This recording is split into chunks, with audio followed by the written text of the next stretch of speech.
Hi there, Jen here. Jen version 5, day 2. I did post earlier about my day 1 and just talking about what I kind of want to do here. I've had a lot more thoughts since then.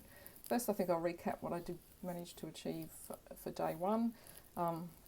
Obviously, leading up to yesterday, I had to make a few plans, so I went and joined the gym last week. And I had to go and buy some bathers on the weekend because I've actually joined a gym that has a saltwater pool, and I really love being in the water, and I really, really hate being in public pools.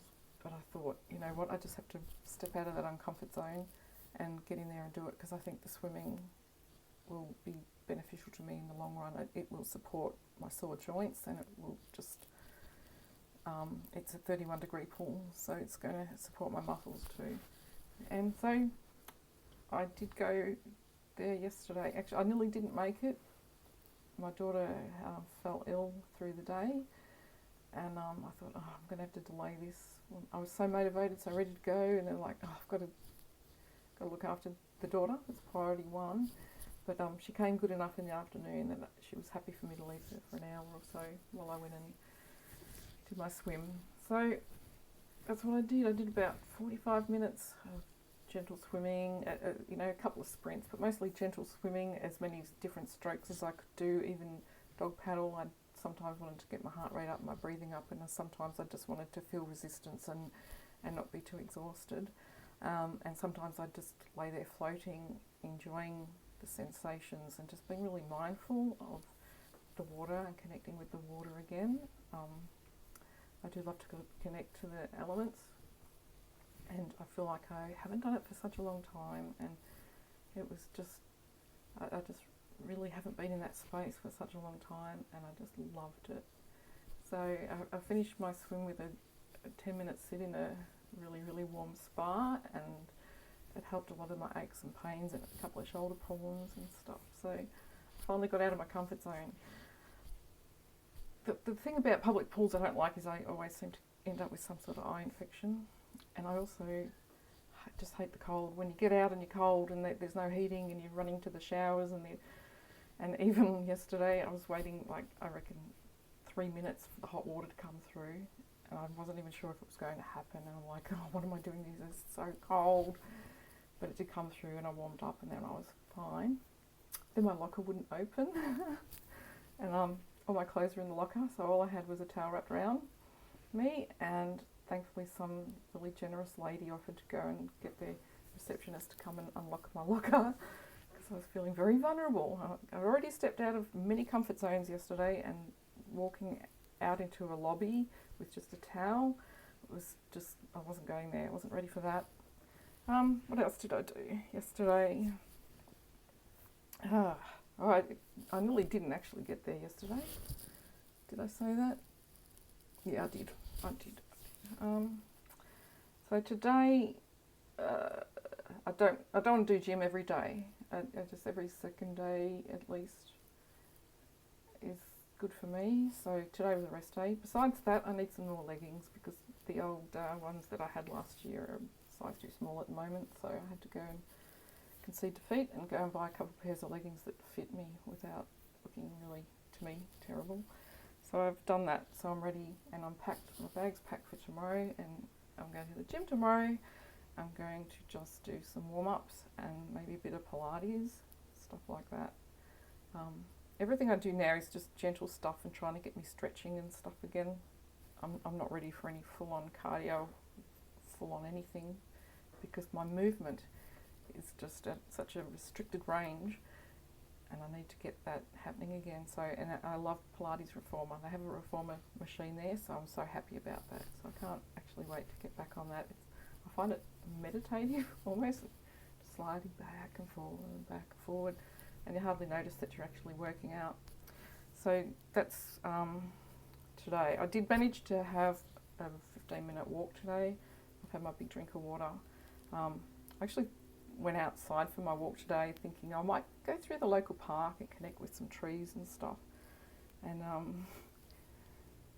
as I was walking up there, there's this beautiful property right next to this park. It's been there for many years. It's kind of got, say, half an acre out the front, a quarter of an acre out the back, and housing and stuff in between. The people that used to live there had racing pigeons many years ago, but we haven't seen the pigeons for a long time. I think there was a big disease outbreak in Australia, and that kind of crippled that industry a little. Anyway, so I'm walking up through this park, and all I can hear is the torture of trees being chopped and mulched up and everything. And this property that I've loved for 20 years, it's getting all its trees ripped down, and I'm just like, yeah, this is a mindful walk. And here I was wanting to connect to nature more, and all I'm hearing is the torture. Anyway, I had to ignore that. I just had to keep on walking. So, okay, I'm just doing this for walking. I'm trying to not take much notice. And I came across this really, really big tree. Beautiful, beautiful big tree. It just really called to me. So I just stood there with my back to it and did some mindful breathing. So it's sort of a bit of I think it's a thing that resets your anxiety. It does for me a bit. It's like so you're blowing like out the straw, and I'm counting in my mind 10 times. I'm just trying to quiet myself, and I really feel like the tree I connected to and told me not to worry, that his people were used to this kind of thing, and I can't believe I'm emotional about this tree. His people are used to this kind of thing and have survived a lot worse than us, so he was good.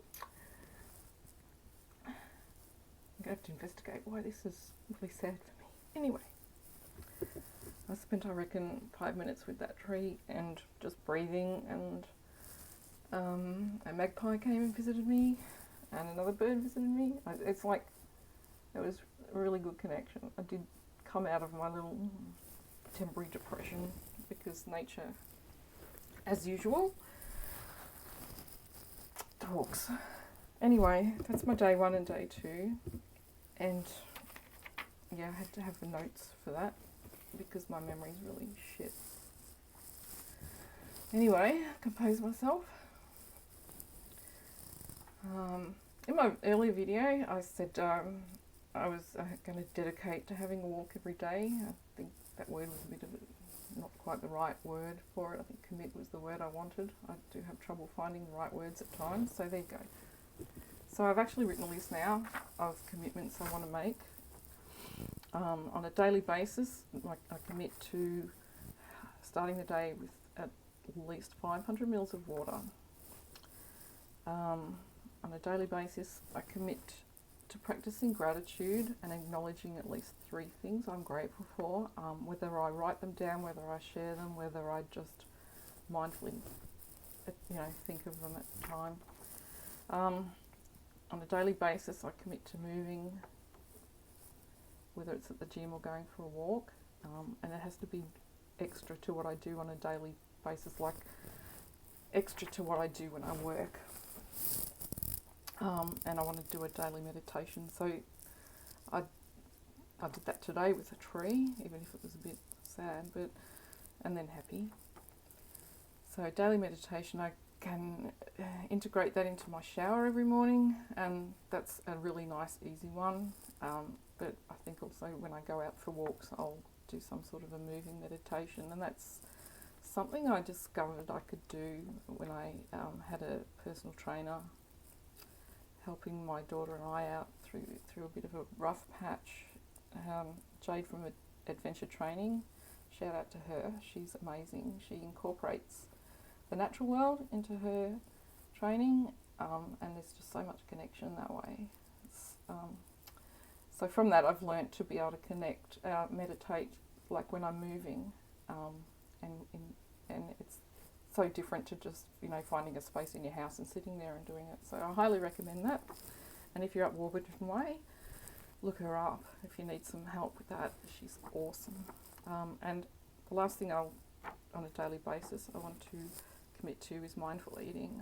I tend to distract myself with stuff. So I'm eating while I'm scrolling Facebook or scrolling Insta or just doing stuff like that. So I want to be a little bit more mindful with my food. And acknowledging it might help me feel more full.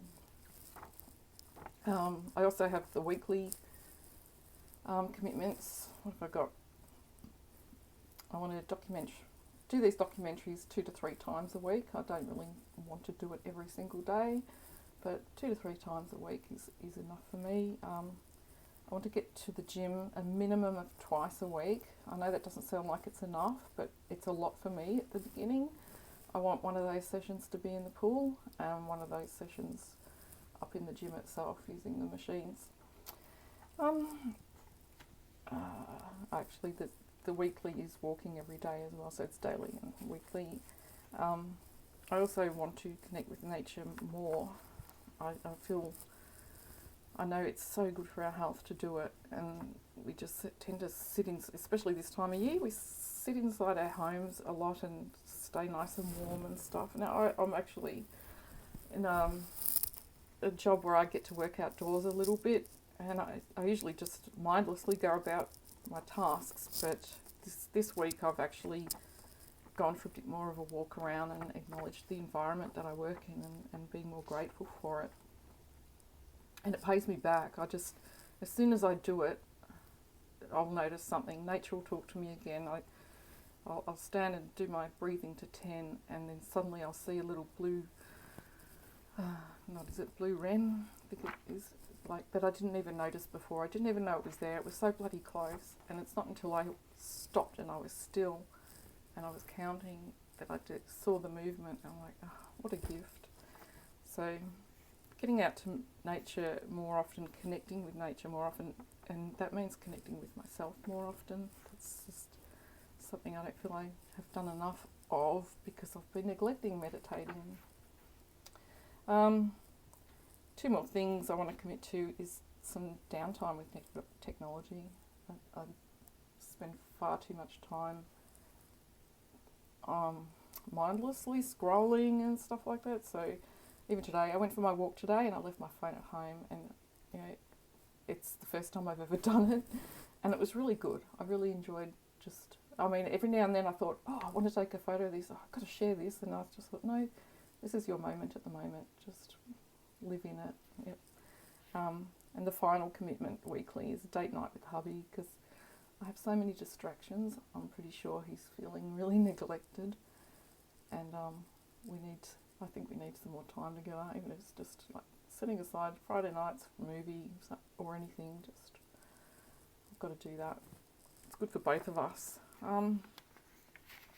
The last thing I do have is a goal. I've noticed in the last few years, and especially after suffering depression and anxiety, that I lost my fun. So I want to find my fun bone again. And I realise, and I think I lost it because I started caring too much about being judged and by other people. I don't know. So if I, acting silly or something like that, I just suddenly get very self-conscious and think I'm getting judged. And I want to get over that. I want to be fun again. It might take some time, but I think connecting to nature and connecting to myself again will help me connect to my inner wild child again, and maybe that'll help me. But if you have any tips for me to find my fun and be more fun, then I'd love to hear them. And I think that's it for today, and I'll talk to you again in a day or 2 or 3. Thanks for watching and listening, and have a great time. Bye. And there's the stop button.